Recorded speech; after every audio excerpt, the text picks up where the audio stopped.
Good morning সবাইকে। কেমন আছো সবাই? আশা করছি সবাই খুব ভালো আছো।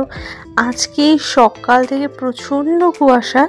এখন প্রায় 10টার মতো বাজে, কিন্তু দেখো রাস্তায় এখনও কুয়াশা আছে। রোদ আজকে উঠবে বলে তো মনেই হচ্ছে না। কুয়াশার সাথে সাথে না ভালো হাওয়াও চলছে, তাই আজকে আর সকালে পাপাকে ঘর থেকে বাড়ি করিনি। ও যেহেতু প্রত্যেক দিন বেরোয়, আজকে না বেরিয়ে ওরও ঘরে ভালো লাগছে না। অন্য দিনের তুলনায় আজকে আমিও অনেকটা দেরি করে চা খেতে এসেছি। চা আর বিস্কিট খেয়ে নিলাম, তারপরে চলে আসলাম ঘরে আমার বাসি কাজ করতে। মানে ওই বিছানা গুছানো, ঘর ঝাড়া, ঘর মোছা, ঘরের গোছগাছ, যেগুলো প্রত্যেক দিনকার থাকে সেই সমস্ত কাজগুলো করতে। আর জানলা আজকে একদমই খোলার সাহস পাচ্ছি না, কারণ হাওয়াটা যদি ছেলের গায়ে লাগে ঠান্ডা লাগতে বাধ্য। ছেলের কম্বল আর ছেলের বিছানাটাও এক সাইড দিয়ে আমি করেই রাখি সবসময়, যাতে ওকে যখন ইচ্ছা তখন যেন শুয়ে দিতে পারি, ওর যখন শোয়ার ইচ্ছা হবে। আর দেখো ও কিন্তু মাঝখানেই বসে রয়েছে। বিছানাটা গোছানো কমপ্লিট হলো, কিন্তু এবার বাকি হচ্ছে ওর এই প্যারামুলেটটা। এটার মধ্যে সমস্ত জিনিসপত্র জড়ো করে রেখে দিই, আবার দিনের শেষে একবার এটাকে গুছাই। তো আজকে সকাল সকালই গুছিয়ে নিচ্ছি, কারণ ওকে এই গাড়িটায় করে আমরা যখন খাওয়া দাওয়া করি ডাইনিং রুমে নিয়ে যাওয়া, চোখের সামনে রাখার জন্য কিন্তু ওকে এই গাড়িটার মধ্যেই আমরা রাখি। গুছিয়ে নিলাম গাড়িটার সাথে সাথে পুরো ঘরটাও আমার ভালো করে ডাস্টিং করে নিলাম। যেহেতু ছোট বাচ্চা ঘরে থাকে, তাই আমি ডাস্টিংটা কিন্তু রেগুলার বেসিসেই করি। এর মাঝে কিন্তু আমি ছেলেকে ঘুম পাড়িয়ে দিয়েছি, তেল মাখিয়ে দিয়েছি, সেগুলো আর শ্যুট করা হয়নি। ছেলে ঘুমোচ্ছিল, সেই সুযোগে আমি সমস্ত কাজ করে নিয়েছি আর চলে এসেছি আমার ব্রেকফাস্ট করতে। ব্রেকফাস্টে খেয়েছি আজকে হচ্ছে ডিমের চিলা, আর ডিম আর এটার মধ্যে ময়দা দেওয়া থাকে, সেই চিলাটা ভেজিটেবলস দেওয়া থাকে, আর তার সাথে কালকে যে বয়েল ভেজিটেবলস হয়েছিল সেটা। খাওয়া দাওয়া কমপ্লিট করেই ছেলের খাবারটা বসিয়ে দিয়েছি। আজকে ছেলেকে ব্রকলি আর মটরশুঁটি দেবো। আমি ঘুরিয়ে ফিরিয়ে প্রতিটা সিজনাল সবজি ওকে দেওয়ার চেষ্টা করি।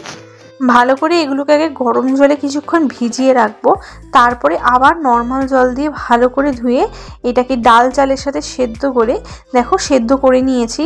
এবার একটু হালকা গরম থাকতে থাকতে মিক্সার জারে ভালো করে আমি এটা পেস্ট করে নেব। তারপর ছেলেকে খাইয়ে স্নান করিয়ে আমিও চলে গেছি স্নান করে নিতে। আর আজকে অনেক দিন পর দেখো শাড়ি পরেছি। আসলে শাড়িগুলো না সেই ভাঙা হয় কোনো অনুষ্ঠানে, কিন্তু তারপর যেহেতু শাড়িগুলো পরাই হয় না, পরেই রয়েছে। এইভাবে অনেকগুলো শাড়ি আমার আলমারিতে জমে রয়েছে, তাই এখন থেকে ঠিক করেছি একটু দুপুরের দিকে শাড়ি টাড়িগুলো পরবো।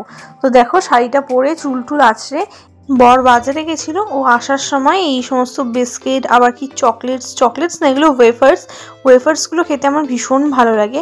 তার সাথে এই ঝুড়ি ভাজা রাজা আর বেকারি বিস্কুট। আমার কিন্তু এমনি নর্মাল বিস্কুটের থেকে না বেকারি বিস্কুটটাই যেন বেশি পছন্দ হয়। তোমাদের কোনটা ভালো লাগে জানিও কিন্তু অবশ্যই। আমার আবার বেকারি বিস্কুটে যেগুলোর মধ্যে তিল দেওয়া থাকে না, সেই বিস্কুটগুলো খেতে বেশি ভালো লাগে। চায়ের সাথে অনেকেই মিষ্টি বিস্কুট পছন্দ করে না, বাট আমার তো ভালোই লাগে।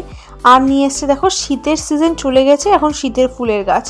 আর আমি এসছি একটু ছাদে জামা কাপড় মেলতে যাব। এই বেলা হয়ে গেছে, এখন প্রায় ধরো 1টা 2টোর কাছাকাছি বাজতে যায়, আর এখন একটু হালকা হালকা রোদ দেখা দিচ্ছে।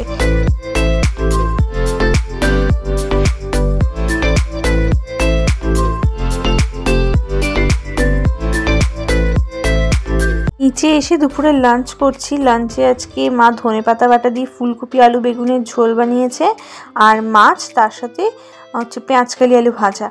আর এই দেখো এই একটা চকলেট টাইপের কিছু একটা, এটা না আমার ছেলের জন্য সেই যে দাদুর তত্ত্ব এনেছিল, তত্ত্বের মধ্যে ছিল। এতদিন পরে ড্রয়ারের মধ্যে এটা ছিল, আমরা জানতামও না, আর সেখান থেকে এটাও বার করেছে। এটা কিরকম গামি বিয়ার টাইপের। আমি ওকে বললাম দাও একটা, ও আমাকে ভেতরের খেলনাটা ধরিয়ে দিল প্রথমে, তারপরে দিল। এগুলো খেতে না অনেকটা ওই জেলি টাইপের, খুব একটা ভালো আমার লাগেনি। যাই হোক, সন্ধেবেলা এই দেখো আমার দেওরের মেয়ে এসছে আমাদের বাড়িতে, আর ও একটা বল নিয়ে এসছে ওর জন্য। আর আমার ছেলে তো ওই বলটার দিকেই তাকিয়ে আছে, এই পড়ে যাচ্ছে।